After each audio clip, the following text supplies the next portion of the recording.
Yeah, hi. Is this Middlebrow?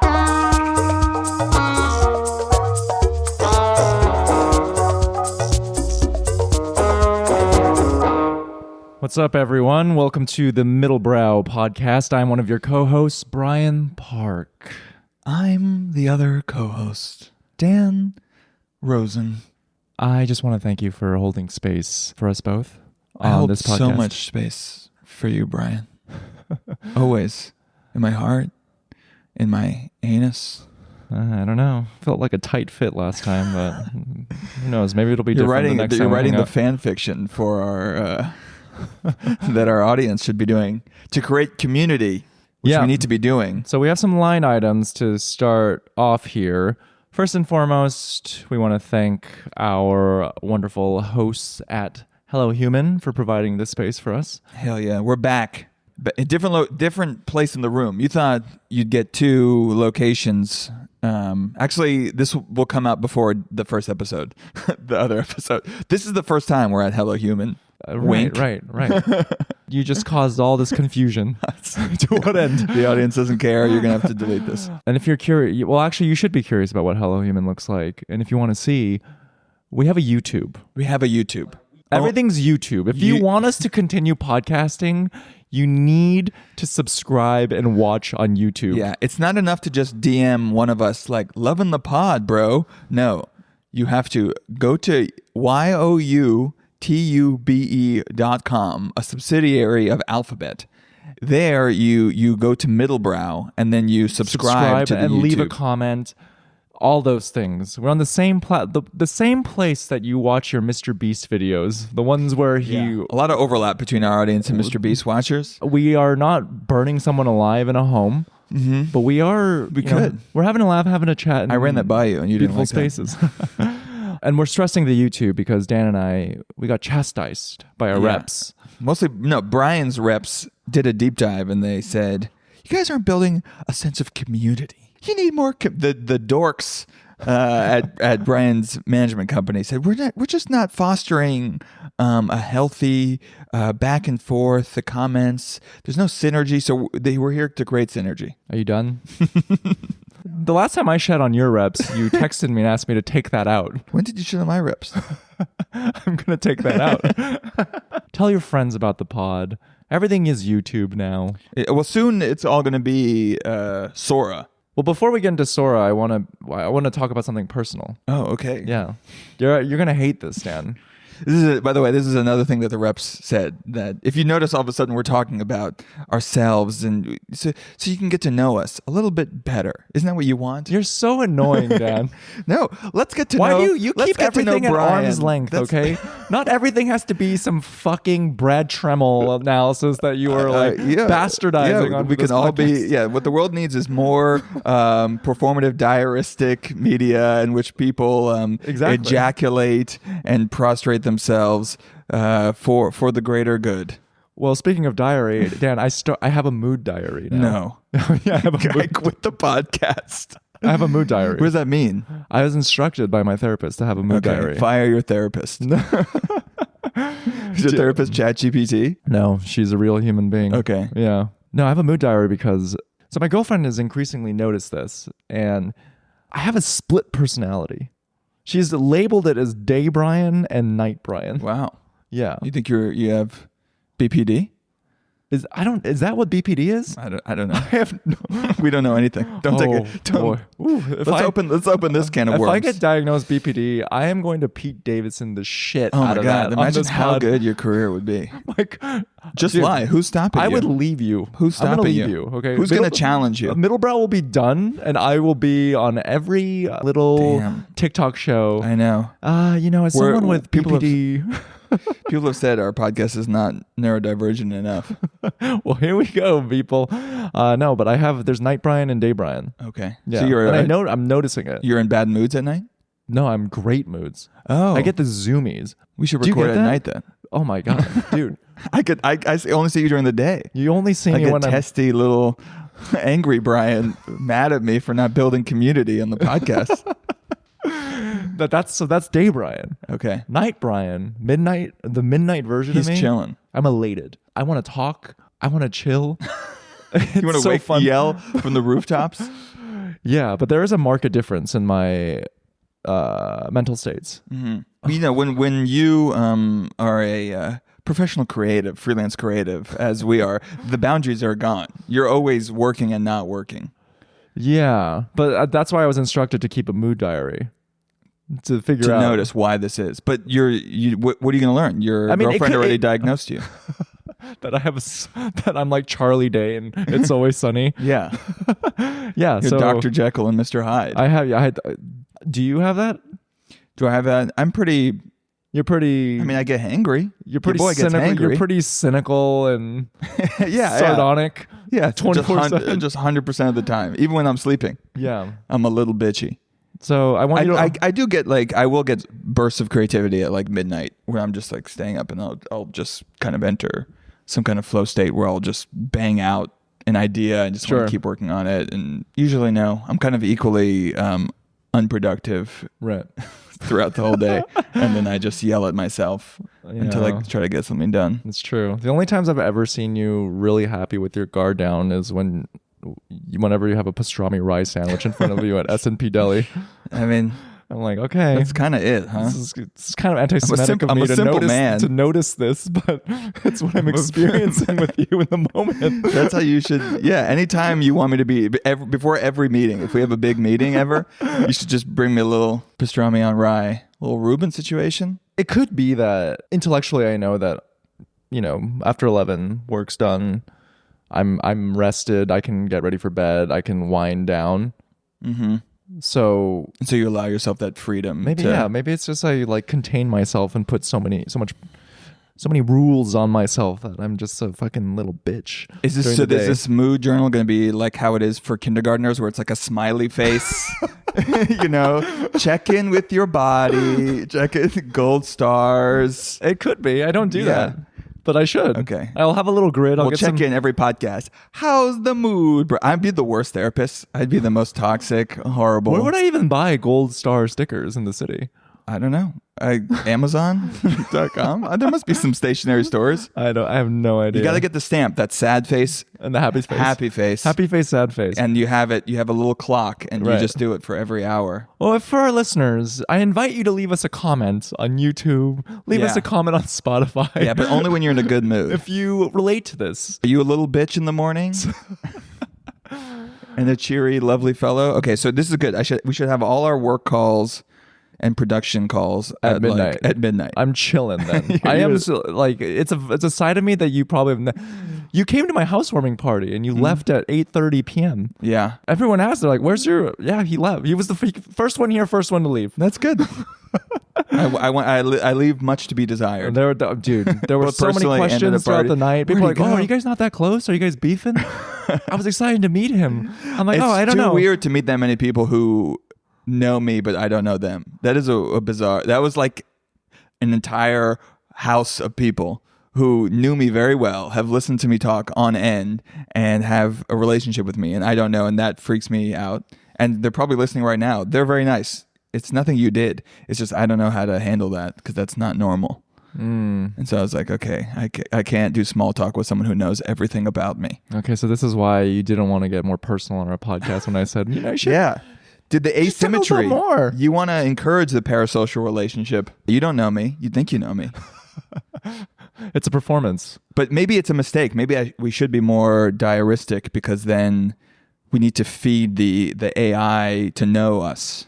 Yeah, I want the actor AI version of me to be pretty representative of who I am as a person. There's this economist, Tyler Cowen, who has this blog, Marginal Revolution, and he started to like do weekly diaries posts that are for the AI. He just says like, this is not for you. This is for the AI. This is like, these are my memories and my formative memories. So he's like writing his memoirs to train the AI so that when he dies, like the AI version of him will have more material. He just needs to spend more time with his children. Yeah, like, what is that? But no, that's the wrong way of thinking because his children are alive for a very short amount of time. This is for posterity. This is for millennia. He has to be creating the most accurate AI of him. So you have to sacrifice the now for the future. What a Brian. fucking dork. Definitely a dork. Daddy, can we go to the park and play catch? No. I told you I need to finish this blog that I'm feeding to the AI. Why don't you understand? And once Daddy's not here anymore, you're really going to appreciate these efforts. Now don't bother me. What the kid should do is should be working on the kids' AI at the same time, so that in the future, when they're both dead, their two AIs can have a great, healthy relationship. I'm done, dude. This is it, dude. I'm done. Sora's out. Sora's out. We're the last. This is like the last podcast before you and I are replaced. You think AI Sora can't do what we're doing? I've seen the fucking Family Guy Star Wars You think videos. so? I think we're ungovernable, Dan. I don't think they can replicate us. You think we're? Yeah, I saw the news. I saw Sora 2. I saw Tilly Norwood, the AI, and the entire time I thought, our podcast is going to be fine. You think? Yeah, our takes are so out of left field, so idiosyncratic. I could never even conceive of talking about mood journals. It's not for us. It's okay. Fine. The problem is, I don't think it's going to replace us. I think it will just replace it. Like boomers are fucked. Replace attention. That's all that matters, because most people will watch it. And it's like an infinite scroll that's self-generating. So there's no need for like creatives anymore. At least TikTok, even though it didn't pay and it like destroyed, the entire content ecosystem, at least it was still people creating things and ideas that they were then putting on, and you were at least watching a human being. Now it's like, well, no, it's just gonna be humans watching like AI generated full content that's faster and better and more personalized. I think Sam Altman did this. This is Sora's his moat against getting Epsteined. Like if he has any incriminating footage of him doing some fucked up heinous shit. Oh, now you can just say it was AI. Like, it was AI. It's AI. Yeah, it does seem like a nice way out. It's also going to be like you can't. How do you prove anything in court now if you can just have an AI? If we've salted the earth and no one has any capacity to tell what's real and what's not real. Do you remember years ago when Jaden Smith had that tweet where everyone made fun of him when he said, "If our eyes aren't real, how can you tell our mirrors are real?" Jaden Smith, who's now the head of Christian Louboutin, just made the creative director. The same genius mind. Wow, I can't wait to see what comes out. He tweeted that when he was 13 or so, and everyone kind of he still talks like that. By the way, he still talks like that. This like fake, deep, pseudo. Who even is? Way. Like, what are generations? Like, what are we? What is he? What does it mean to be human? Yeah, you grow out of that. But he's kind of right, though. Yeah. I'm chilling. I will be relieved that I will be able to blame my lack of career on AI. I think it's a nice out for most people, right? Because most people weren't going to make it anyway. So now this is a perfect. It's like, I was gonna make it, but AI it got rid of creativity altogether. So that's why I don't have an Oscar or I didn't receive the attention I wanted. So you're pro this AI actor. I think it will, because creativity also had become pandering to the algorithm that wasn't even good to begin with. Have you listened to the new Taylor Swift album? I prefer AI Taylor Swift. You want to go there? We want to talk about it? I mean, by the time this episode comes out on Wednesday, listener, you will have already seen all the tweets, all the takes. Yeah, and we're getting in early. So we should know. Well, we're not getting in early at that point.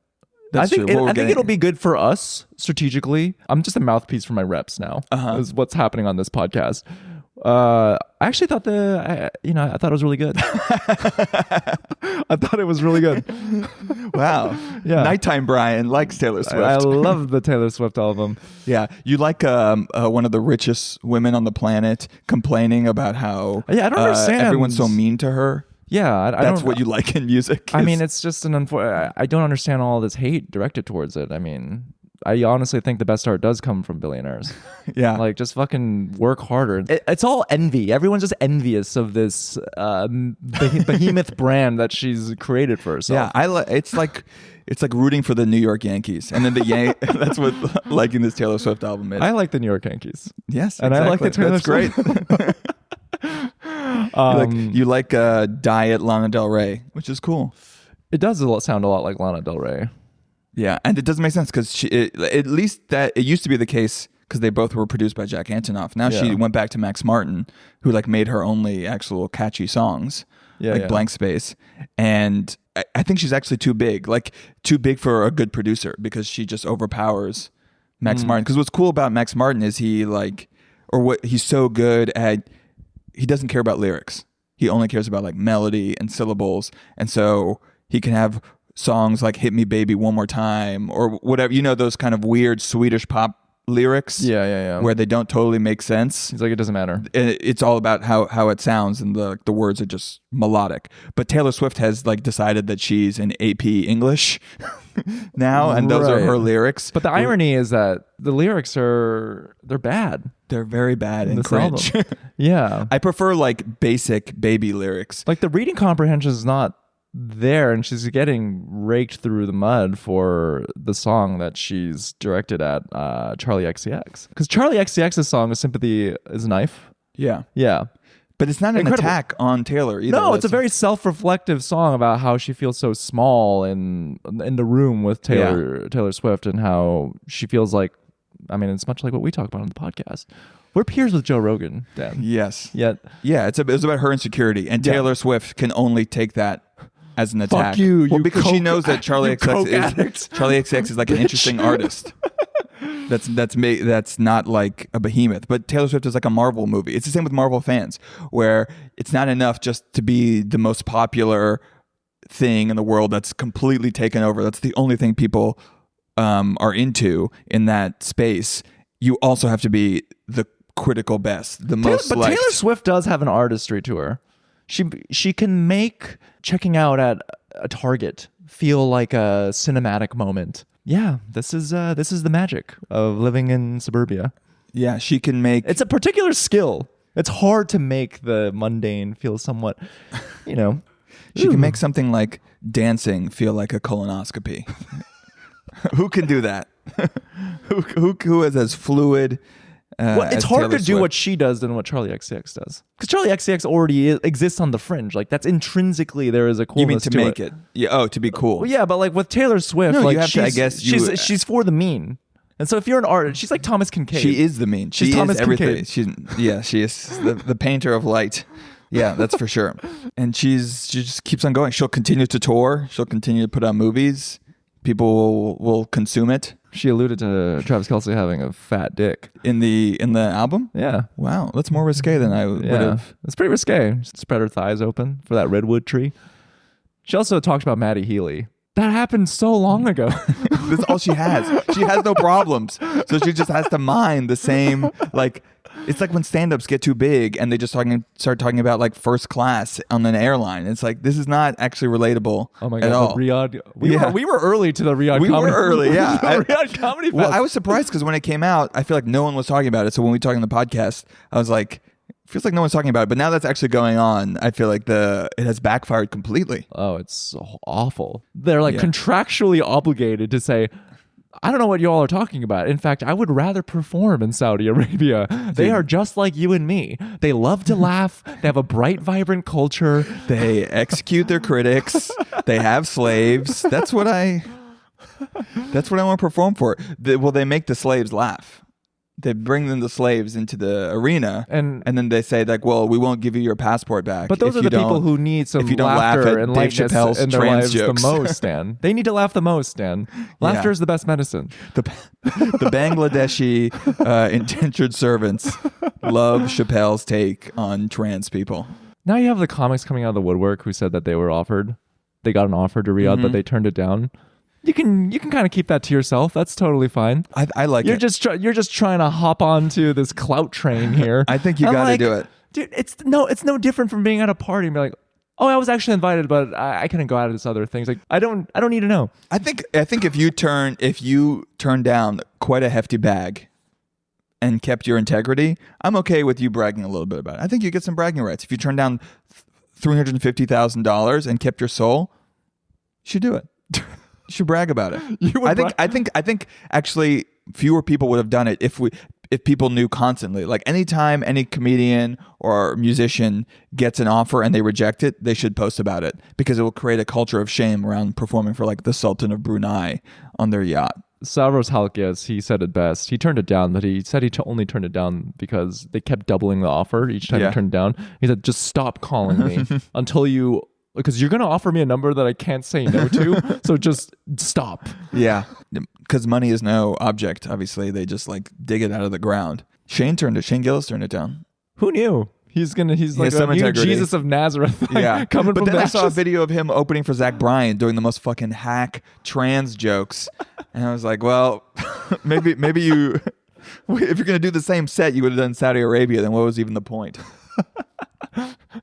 All it takes is for them to just listen to Matt and Shane's secret podcast. Like, what's funny is like you have these liberals who are like, you know what, this is a principled man. Like, this is comedy 2.0. These are the people who need to lead the charge for this new wave of post Joe Rogan comedy. And if you just go on the Patreon of theirs, it's like, yo, you're being kind of a fucking retard yesterday. I mean, this was always the end point of the free speech stuff. It was always extremely fake. And the most disingenuous thing is I've seen a lot of people being like, well, America's not so great. You think Saudi Arabia is bad? America's not so great. And it's this weird rhetorical move where you're like, yeah, but people aren't performing for Saudi Arabians. They're being paid by the royal family. It'd be like if you were performing at the inauguration of Trump. Right. That is the equivalent. And so there's this weird sleight of hand that everyone who is going over there is trying to do to justify it. And okay, I'm coming back around because the comedians who turned down the bag, they did show the contract. And I appreciated that transparency. And we know. There were bullet points in there that said you cannot criticize the kingdom. But that's why you have to subscribe to the YouTube, because we both turned down, so we can have integrity and continue to turn down the Saudi Arabia Comedy Festival. We turned down the Saudi Arabia Comedy Festival. So subscribe to the YouTube. Yeah, please. It's not that hard. Otherwise, we will do it. We will have to go to Saudi Arabia to keep the Middlebrow podcast alive. Narendra Modi, he asked us to perform, and we said no, but it's tempting. There were a lot of comedians who went. I just thought it was the big headliners, but comedians I've never even heard of. Cypher Sounds. Like, how much money did they? It was like, yeah, sure, I'll do it for $10,000. They're never going to get this much money again. Yeah, Dan. So you wanted to talk about Tilly Norwood some more? Well, I didn't want to talk about her Tilly some more, Norwood, but, so for but listeners, I feel like people don't know. We just we glazed over her. And many people will be glazing over her. Did we just gender the AI actor? I think she's very aggressively female. That's like her whole appeal. No, I don't want to gender them. That humanizes them. Okay, so she's a they. It's a robot. It's a robot. It's an AI. Yeah. Don't humanize it, Dan. Do you want to explain who Tilly Norwood is? Yeah, so Tilly Norwood is a project that was created by comedian. I thought it was funny that they credited her as a comedian, but it was this woman who's a comedian / creative technologist / performance artist. And she created an actor, an AI acting. Nothing good ever comes from a multi-hyphenate. Let that be a lesson to you. And so it's an AI actor. It got a lot of press because agents are, quote unquote, circling to sign Tilly Norwood. Yeah. An AI actor. I don't even know what that means, though, because, like, can't you just create a million other Tilly Norwoods? Like, why would an agent want one particular AI actress? That's a great point. I'm not sure. Is there going to be like a whole narrative around Tilly Norwood? Like, we're going to become attached to her and she's going to have like a presence? Maybe because it's the first. It's breaking ground. Like, Lil Michaela is the de facto AI influencer, even though there are so many versions of it. But how would she exist. be in a movie? Is she going to be in a movie with other people, or is it going to be a fully AI movie and she's like I'm the sure lead? it's the same way that people make their fucking Marvel CGI slop. You're gonna put a lot of tennis balls on you, and you're gonna wear a crazy suit and just act.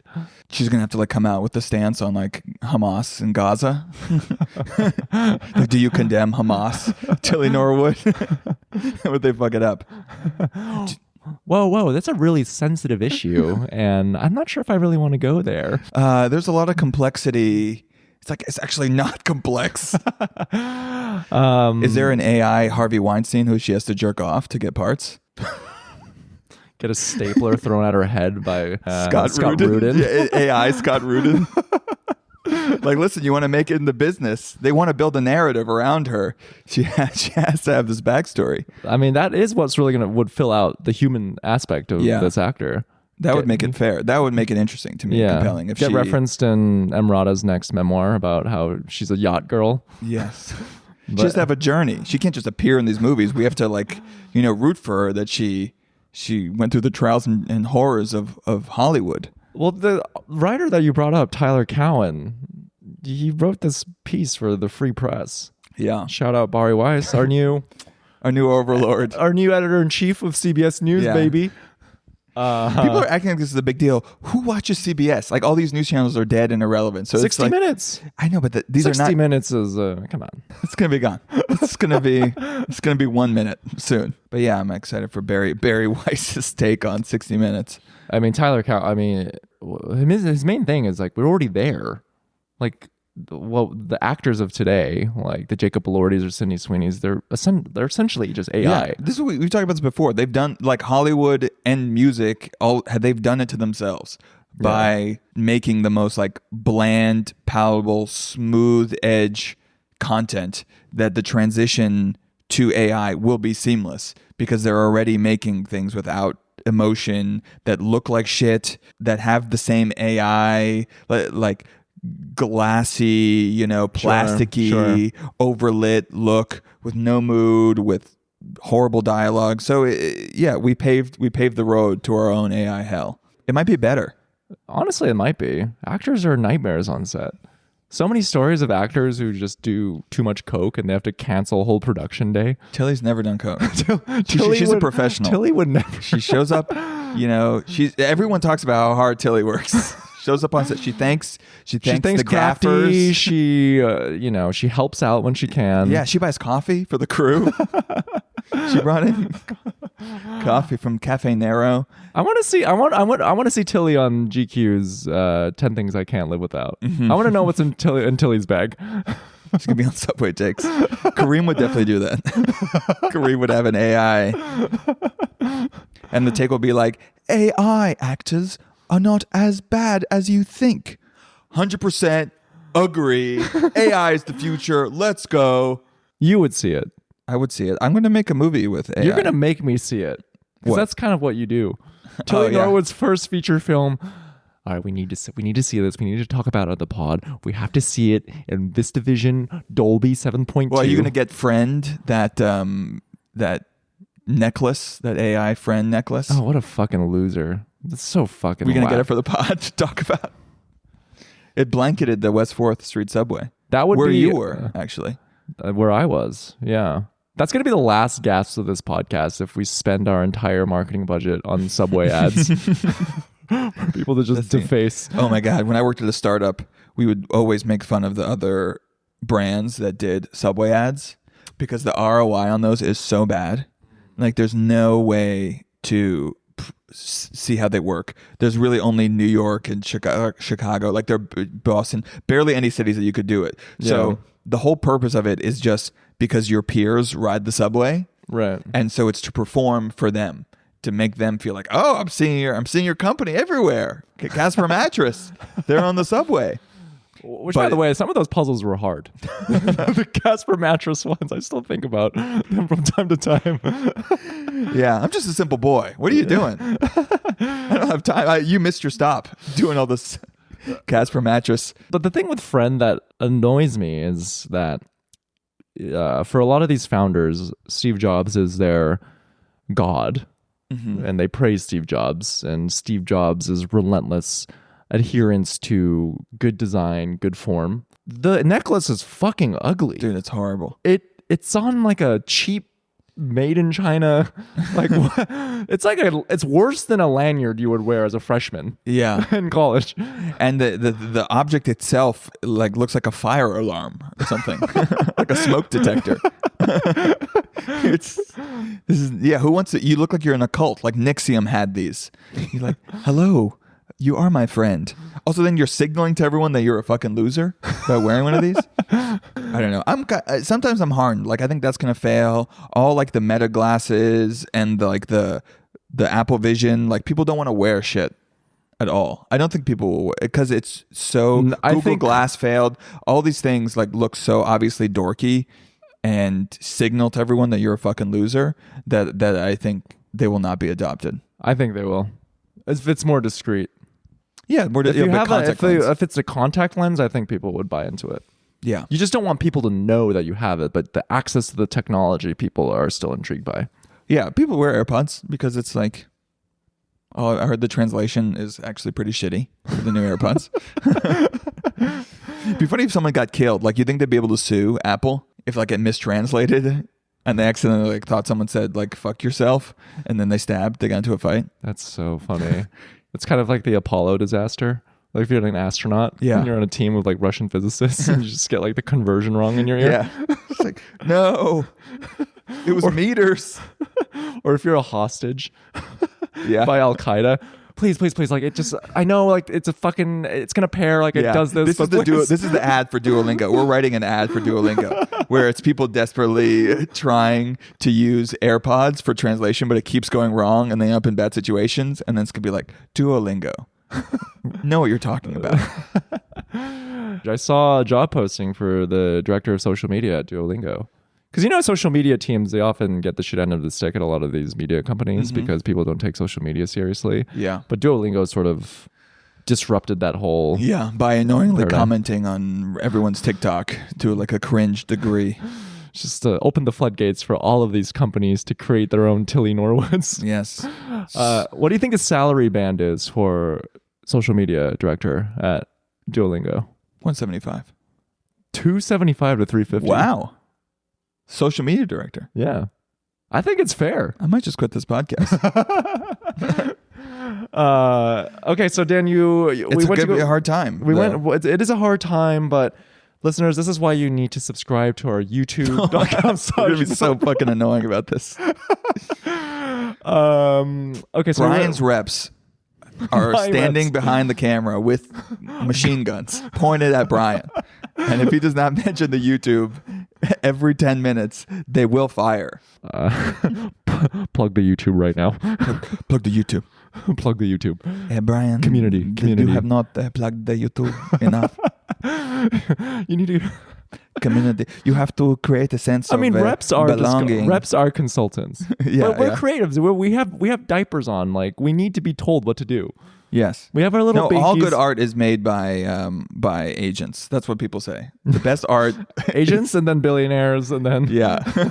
That's how it works. So we went on a field trip. We went to go see an actual maybe one of the last pieces of art that will be made. No. I saw another good piece of art after we went on this field trip. Oh, okay. Because I'm about that. I'll let you cook with this, Dan. This is the Dan's letterboxed corner. Could potentially a new segment. It could be a segment. Oh my God. Jesus Christ. We need to segmentize our podcast. That is another. That's some feedback that we got from this is more feedback about how to make our podcast. My AirPod is so loud right now. Less fun, more shambolic. You guys want segments? That's what the people want. So we'd have an ad right here, and then it would go into, okay, guys, so this is the Middlebrow Film Corner brought to you by Letterboxd and A24. So what did we go see this week, Dan? This week we saw a fantastic film, Brian. We took a journey to the AMC Lincoln Square and saw One Battle After Another, the new film by Paul Thomas Anderson. And by the way, Dan, I just really want to say that I love your content because you're always in on the joke. And I think that's what really separates you from other online creators. And I feel really lucky to have you on this podcast right now. But anyways, go on. Like I really want to hear what your take is on One Battle After Another. Before I begin, can I just say how glowing your skin is, Brian? I mean, you must be using CeraVe. You said that and it hurts my feelings a little bit because listeners, you saw that, right? I told Dan that I liked his comedy because he's in on the, and Dan just made a comment about my appearance. So clearly he doesn't respect me as an artist. No, I was trying to segue into our I'm a whore. I'm Magic Corner. I'm Magic Mike of this podcast. You'll just do anything, which is fine. That's fine. Matt Rife. I guess if we segmentize, it does make it easier for the AI to replace us, which is what your agents want, really. I mean, that's the name of the game. We're playing dodgeball. They own the IP. They fire us. They can continue on with the clear segments, the structure. But what AI can't do is this shambolic, usually empty, misdirected rambling that you and I are so good at. That's what it's about, though, Dan, is that we need to own. See, a lot of content creators don't understand is that we need to create a content funnel that allows us to own the IP, much like Subway Takes, Subway Takes is an ownable IP that's scalable. And this great move that Kareem did is he started to go transitioned into YouTube. Yes. And the possibilities are endless. So by segmentizing and have our the people film followed, reviews, Brian? And by segmentizing our YouTube, it's a great content funnel, which will eventually lead to merch for Dan's Film Review Corner. Gotta have merch. Yeah. DFC. All right, so we saw one battle after another by Paul Thomas Anderson. The hot film. You've seen the ads. You've seen, I mean, every corner you go, magnificent. The greatest film of this decade. Of the century. Yeah, people have been glazing hard for this film. Yeah. No, we saw it at AMC. We said AMC. Yeah. was- Thank you for coordinating that, Dan. Anytime, Brian. Yeah. It was good. What? That's all you have to say about it? It was good? No, we can go into it more. We don't have to go super into it. I've been sitting with it. I think the hype was really intense. You really did have people say it was like the greatest film of the 21st century. It's Sure. saving cinema. And I do not think it was that. But it was... It was... First of all, it did not save cinema. It did not do well, unfortunately. Which did not do well? Which is a bummer. Well, all I of mean, it it did fine. But don't all of Paul Thomas Anderson's films don't do well. Yeah, unlike other auteurs, quote unquote auteurs, or like the big name directors like Scorsese or Nolan, like he's never had a hit, actually, which is why it's weird that they gave him this huge of a budget. So do the studios just give him free reign to do this, even though he doesn't make money, because it's going to be the Oscar film of that year? Yeah, I think so. I think it's Oscar hope, and I think it's prestige. They all, even though really all they care about is money, they want to tell themselves that they're artists, and it's getting increasingly hard to do that as they keep making The Conjuring 7. But if they're like, okay, fine, he's like one of the few directors who like people actually respect, so we'll give him a little bit. We'll lose money. I want that. I want to be in that room. Yeah. I'm not even to PTA. I want to be like one of the associate producers of the PTA. I want to be at a dinner party with him and just be like, congratulations, man. It's like insane behavior. It is. Produce. Oh, congrats. But it's like as if you did anything. Congrats. It's like Broadway musicals, which like don't make any money, but that's almost not the point. Like the producers do it for prestige, so they can feel like they're cool and interesting and buy their way into a club. Yeah. And it's but you should all God see bless it. them. I loved it. It was a sick. movie for adults. Like I'll take it. I loved it. It was so fun. Yeah, it was very, very fun. Yeah. It was like very of the time.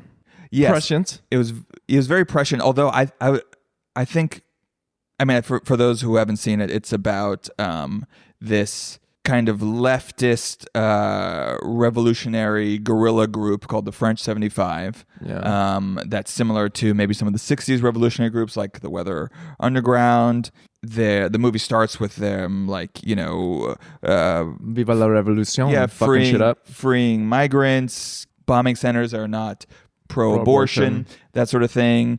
Tiana Taylor is this like intense, almost Assata Shakur, which is very relevant. She just died. Assata Shakur, like revolutionary, who's with Leonardo DiCaprio, and then she. Which, by the way, Tiana Taylor, sexiest revolutionary to have ever existed. Yes, I would say borderline distracting because she doesn't look like a real person. She looks like a G.I. Joe or something. Like it's kind of insane.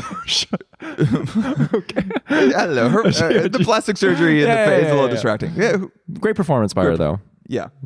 And she's involved with Leo. They have this kid, but then she has this kind of like sub-dom relationship with Sean Penn, who plays this kind of head of ICE sort of figure who's a white supremacist and joins this cult cabal of white supremacists, but he's like subbed by Tiana Taylor, and so there's this kind of like sexual dominance and play the so thing for that people goes who on. haven't listened, are you still following what's It's a fucking crazy. It's a crazy film. Yeah. So and then she gets captured, and just leave it at that. For the people who want to see it, they'll see it. Don't spoil anything. Yeah, but it's the action in this movie is like super, super fun, and it's fun to see an action movie that is so propulsive and actually beautifully shot and directed, and that's not like other action movies, just like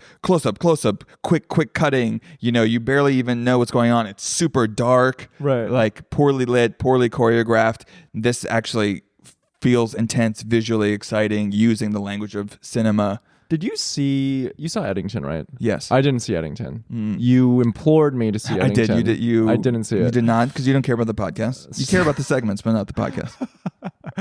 Yeah, I should just be a producer. Yeah, I think they're a good pairing. Well, those two movies. I want to ask you, because you saw Eddington, I didn't. A lot of One Battle After Another is set in my hometown, El Paso, West Texas. And Eddington is set in Truth or Consequences, New Mexico, I believe. That's where Ari Aster is from, or he's from New Mexico. He's from Albuquerque, yeah. Yeah, which is very close to El Paso. They both have like a Western feel to it. Yeah, for sure.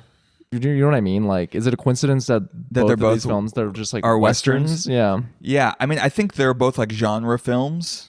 And so there is like a long history of directors using the Western to talk about today. You know, like John Ford or John Huston, whatever, Sam Peckinpah. Like, like those are tropes, and like bringing it in today and using that genre to kind of sneak in ideas about the current time. Yeah. But yeah, it is interesting. What is exciting to me about both Eddington and One Battle After Another is that they're both take place in the now, and they're both really dealing with contemporary issues. And I feel like the last 10, 15 years, a lot of directors have retreated into the past, like a lot of, Wes Anderson, Christopher Nolan, Scorsese, Robert Eggers, like all these great directors are making movies about that are period films, that Napoleon. Yes, exactly. yeah.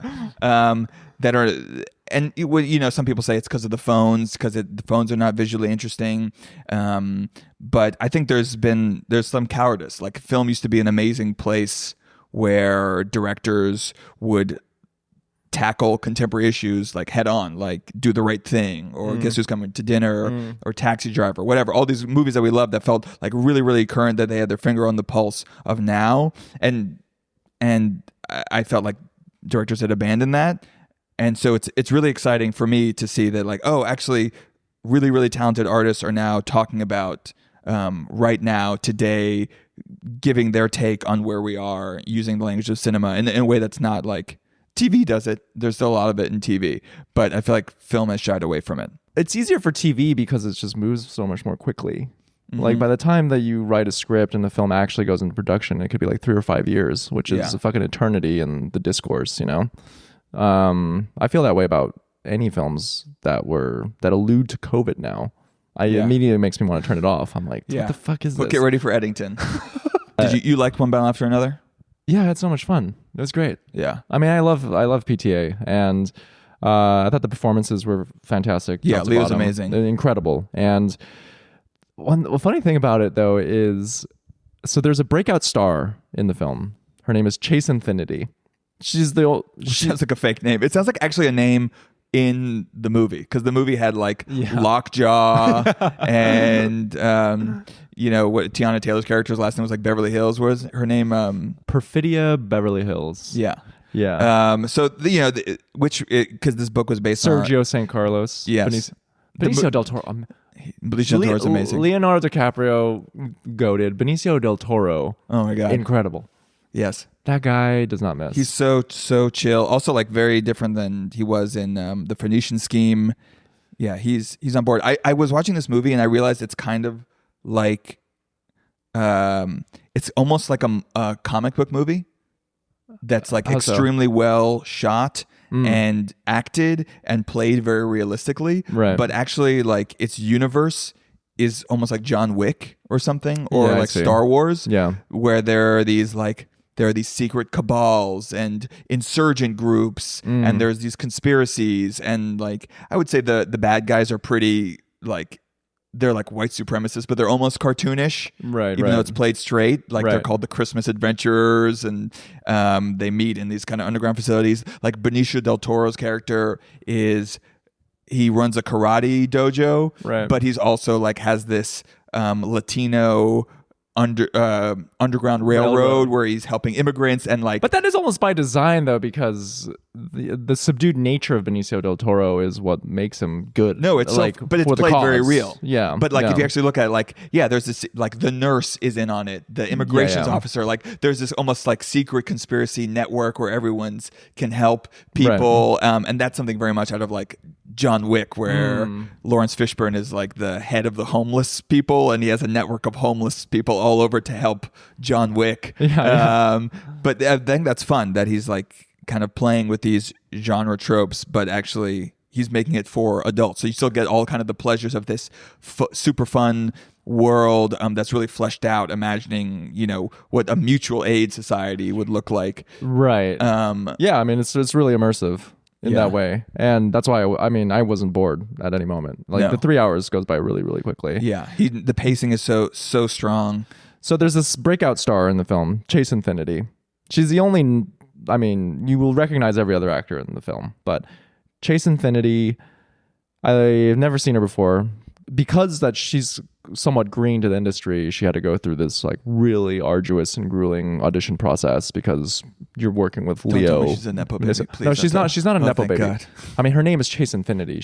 You can't. You have to be a movie star with a name like that. Yeah, it's either movie star or stripper. Like, and that's like a stripper name. It can't even be a real name at that point. So you're destined to be a performer with a name like Chase Infiniti.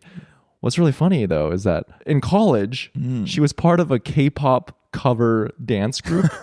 So now you love her even more, Brian. I love her even more. But if you go on YouTube and you type in her name, like the first hit that shows up is Weeb Shit? From 2 years ago. Not even that long ago. From 2 years ago.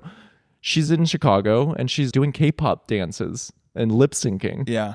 Crazy. She has been doing a lot of that. But in 2 years, going from 2 years where you're a senior, imagine at Cornell and you're just at like some empty classroom with your homies, like b-boying or doing some whatever bullshit, and then you're the star of a PTA film. Quite a journey. It's crazy. I mean, it's like how you love you that. see Timothée Chalamet's like little dance videos in I high want school. more of that. I want more of that. That's gonna happen now because every kid there's so much is footage. performing and putting shit out on the internet. Yeah. She's been doing a lot of TikToks. So for the Tilly Norwood developers who are listening to this podcast, what did Tilly do before? What was she doing 3 years ago? You got to give me more. You want a backstory? Yeah, you got to start making the TikToks now. Exactly. Yeah. I want to know that Tilly was some random champion of Settlers of Catan in the Southwest region of America. Yeah, exactly. And then that gets brought up on Jimmy Fallon, which is so funny. With Tilly Norwood would kill on Jimmy Fallon. Which, by the way, oh my God, the Jimmy Fallon stuff is really funny because now the more politically active late night hosts of Jimmy Kimmel, Stephen Colbert, and Seth Meyers have sort of banded together. Yeah. And Jimmy Fallon went and made a public statement of like, I'm just not that political, you know. We keep our head down. And we just make a song people and dance, man. And he's just excluded from any happenings that are going on. Look, I'd play Yahtzee with Stephen Miller. Like my one gripe with.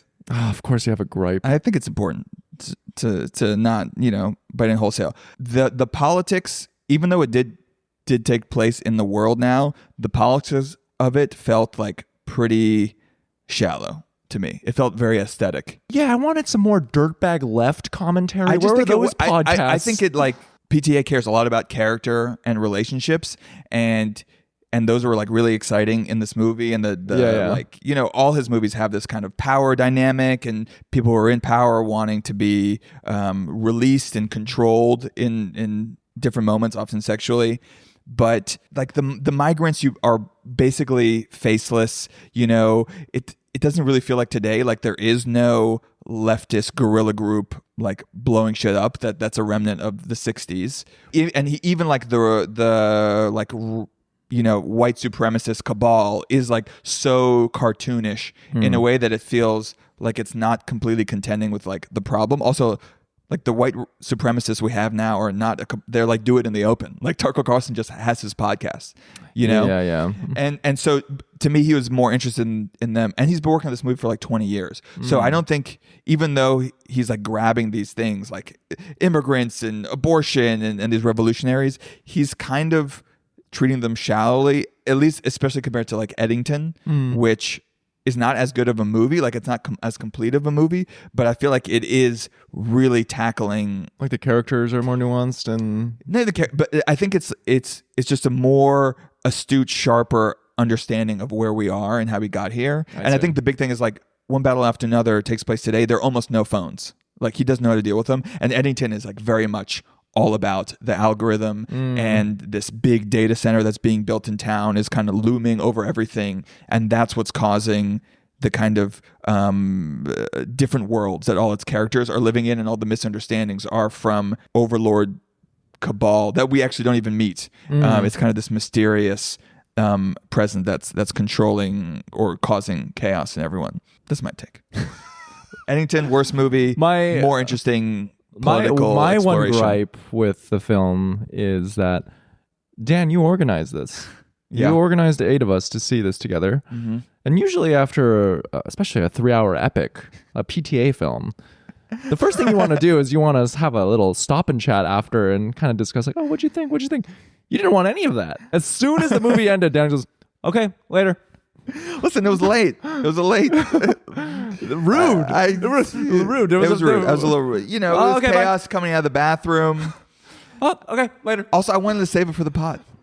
I didn't want to spoil There were any of our. so many- I there want were- to. I want our organic. I want to have an organic first banter with you. The banter where you just talk at me with your take about, Why were you? the political inaccuracies of what that up to. Yeah, that banter. I saw. Oh, this is like it's so many fucking movies, but it is something that I did. I saw a lot of art, Dan. A lot of art. You arted hard. I arted hard. So really briefly, I want to touch on. I saw a Celine Song play called Family. So it was technically her master's thesis at Columbia, and they put it on at the La Mama Experimental Theater. This was very experimental. Too experimental? I loved it. You would have Okay. hated it. I like experiments. Maybe this is the I experiment. This is the split brain thing happening in me. But lately, the only types of art that I'm really responding to is really grotesque art. Okay. Yeah, and I've talked about this Interesting. with friends, and What does your mood journal say about this? I need to write it down. I haven't written that down. What's going on that you need? Well, because we're very online. You need slime. So you need like Cronenberg. I need body I horror. need the stuff in the edges. Get me really dumb, or like just it You just want to needs get to fucked be up. What kind of porn are you watching, Brian? You watching some weird shit? But the play was it was a lot. It was crazy. It's hard. It's really hard Not to like a describe. materialist. Not at all. That's what was really surprising about it. Is it has. I have so much more respect for Celine Song because clearly, like, this is where her fucked up mind goes. But to get the bag, she's had to pare it down so much and given us like past lives and material as. But family is the central theme of it is like intergenerational trauma that exists in a family. It's about 3 half siblings. The dad had 3 different mothers, but like one of the moms is an animal. One of the moms had like 2 faces, and yeah, Okay. but they're all like So very birthed- surreal. Yeah, that's very surreal. They're all birthed out of these fucked up scenarios, and that impacts the dynamic between the half siblings. There's incest in it. This is the same. I'm on board, This baby. is the same woman who gave us Who made- material. Yeah.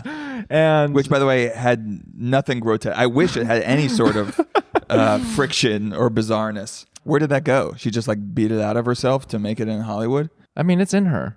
I want to have Celine Song on the podcast at some point, so I'm not going to say Well, anything. we'll have to delete some old episodes. But I If that's saw. So you liked it? I really liked it. I took you to see Beckett. That was experimental. That was like too much. That was too inaccessible. Okay. It was like. You want reasonable. You want something to grab onto. But it is there. Like there are a lot of vignette because there's a string of vignettes where a lot of strobes and the language is really vulgar and violent, and I don't know, it did something to me. But recently, Brian. I went to the New York Film Festival. Oh. Did you go? I've never been. Ooh, Which is buddy. so weird. It's like very close to where I live. It's I like don't know. kind of your jam. Yeah. Shout out to my homie Charlie who hooked us up with the ticket. He said it was like Hunger Games getting a ticket to this thing. It's tough. It's fucking tough, he said. I think that's why I never bothered. Yeah. I'm not fucking camping out for tickets. Something happened. So it's at Lincoln Center. They have a concession stand. They have a bar and they serve popcorn, right? This would have pissed you off to no end. I go, I'm like, hey, can I get a Coke and popcorn? Like, oh, that's $12. I get my $12 Coke and popcorn.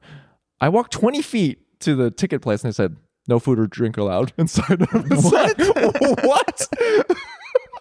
and like the two like undergrad interns looked at me and they're like, I don't know, like I think it's fucked up. And I was like, wait, is it just for the festival? Like you, because I have had popcorn. You can't take it with you in the main theater, in the Alice Tully theater. And I said, why would you sell it? And they're like, those are the rules. And I'm like, wow, so some Kafka-esque bullshit. So obviously I had to get a bag because no one's supporting the arts anymore. Yeah. So like a gremlin, I had to go in my corner and shove down You this ate it? What am I going to do? Why was it open? What was the point of it? I don't know. Did you go scream at the guy? We used to live in a society. Anyways, I went to go see. I would have broken the rules. But I was really fuck excited. You, I'm going. I'm eating my popcorn. I went to go see Sentimental Value by Joachim Trier. I really want to see this. I love Joachim Trier. And Chef's Kiss, incredible. Better than One Worst Person Battle in the After World? Another. Oh yeah, better than his last movie. It's different. I think it is more. Is it in English? It's no. It's in Norwegian. Norwegian. Yeah. Joachim Trier, dude, knocks it out of the park. What's the movie about? So the film stars Renata Reins. She's the lead of Worst Person in the World. So they have like a nice, work relationship going there where Emma Stone, Yorgos Lanthimos situation. Yeah. And the other lead is Stellan Skarsgård. Oh. And it's about... So he speaks Norwegian? He speaks in English, though. Oh, okay. It's mixed. It's Norwegian and English, but... If there's a Scandinavian movie, a Skarsgård has to be in it. That's like the rule. Dude, he's so good. He's amazing. Stellan Skarsgård, incredible. Girl with the Dragon Tattoo. That's my rewatch movie. So he's sure going to get an Oscar nom for Best Supporting Actor. Incredible performance. Over Sean Penn. Is he going to win? Sean Penn's going to get he's also going to get a nom for sure.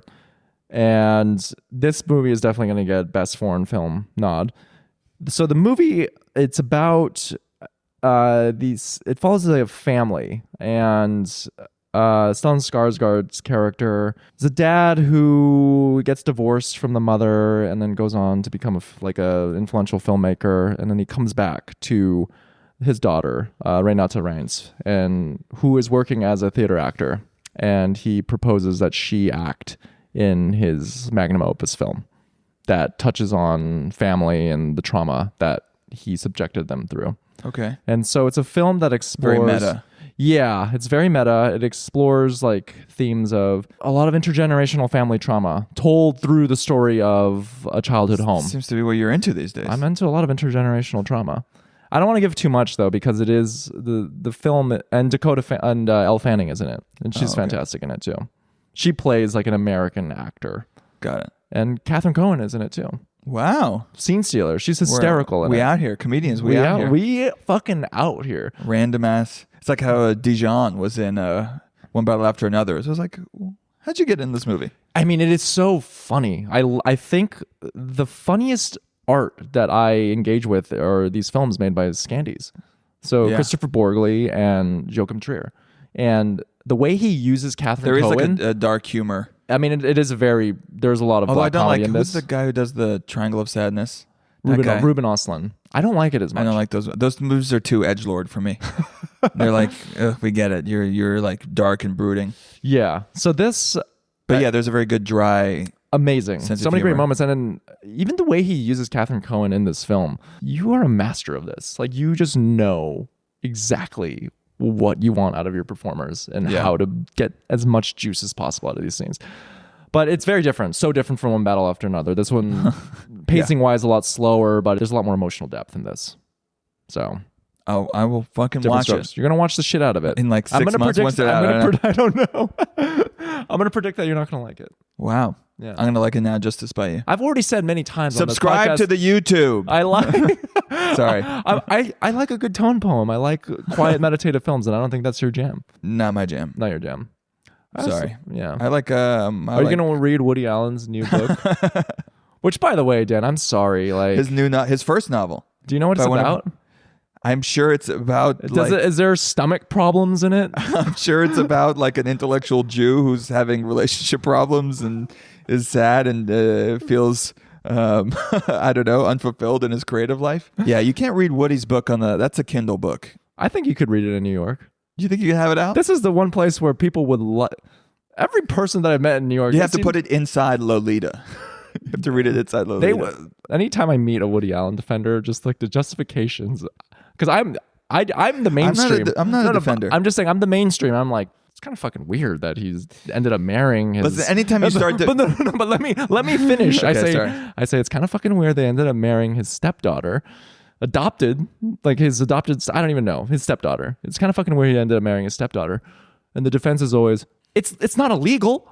You know, I will say that she was not his stepdaughter. Who was it? He was never married to her mother. It my! was the adopted daughter of the woman he was seeing. They never lived together. But it's fine. See, this is the problem. The moment you even show that you know about this, You're already incriminated. It's like Gianmarco Soresi's joke about differentiating between like pedophile pedophiles and hebephile and all the different tiers. But you can't say that because then the moment you do, you sound like a pedophile. Exactly. It's that. So yeah, you can't know too much about Woody Allen, otherwise you seem like a fucking psychopath. So I'll let lies. Should we read it? If our next that could be a nice segment for our Middlebrow book club is. No, I'm sure. I wonder. Let's read it. His like last 10 movies before he got fully canceled were so mediocre and like zoned out. It was just like rote, phoned in Woody Allen that there's no way this book is going to be anything different. So I will not read it. Well, listeners, there you have it. That's a solo episode for you. If you made it this far, thank you for listening and subscribe to the YouTube. This is usually where we plug our YouTube, but if you haven't yet, really fucking subscribe to the YouTube. Has been plugged. If you want this podcast to continue, you need to subscribe to the fucking YouTube. Okay. We love you guys. Bye-bye. Okay, that was Middlebrow.